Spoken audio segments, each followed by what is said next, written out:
Exercice suivant d'écriture d'équation de droite. Cette fois-ci, on vous dit que la droite D passe par le point A de coordonnées -2, 3, -3 et qu'elle est parallèle à la droite D' qui a pour équation, dont voici les trois équations paramétriques. Alors, comme d'habitude, c'est toujours intéressant de visualiser. J'ai donc ma droite D qui passe par le point A, voilà le point A, la droite D, et on me dit que la droite D est parallèle à la droite D', dont on donne les équations paramétriques. Et vous savez que dans les équations paramétriques, vous retrouvez les composantes d'un vecteur directeur de la droite D'. Alors, je peux dessiner un vecteur directeur ici de la droite D', et ses composantes seraient -1, 2, 5.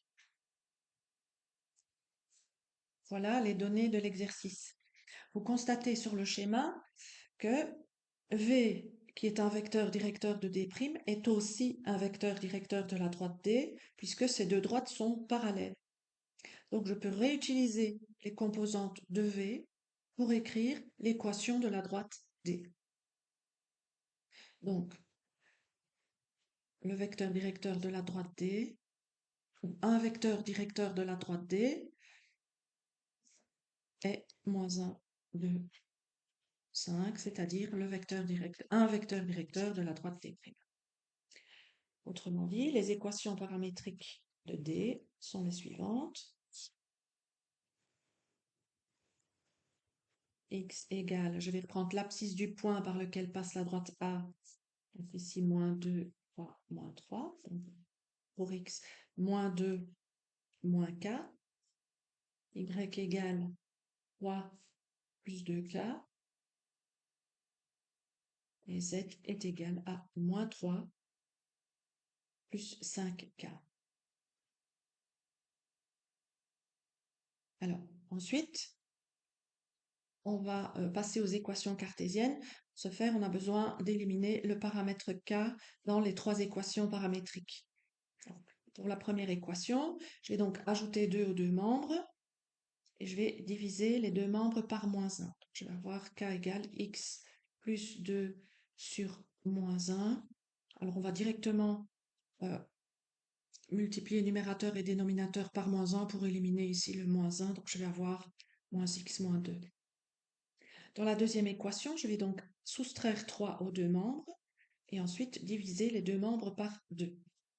K égale y moins 3 sur 2. Et de la troisième équation, j'isole K en ajoutant 3 aux deux membres et en divisant les deux membres par 5.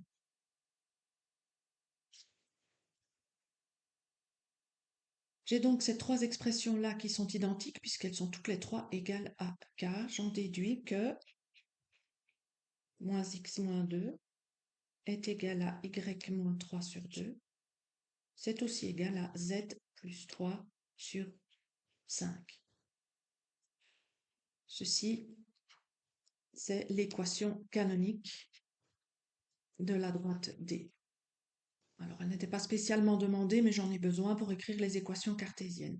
Donc, pour écrire les équations cartésiennes de D,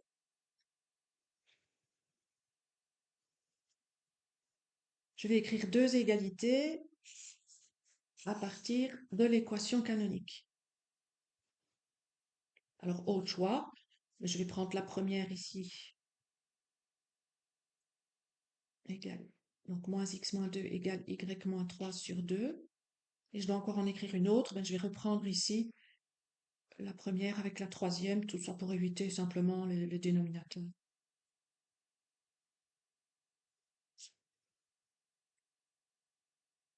On va s'arranger pour éliminer les dénominateurs. Donc pour la première équation, je vais multiplier les deux membres par 2. J'obtiens donc -2x moins 4 égale y moins 3.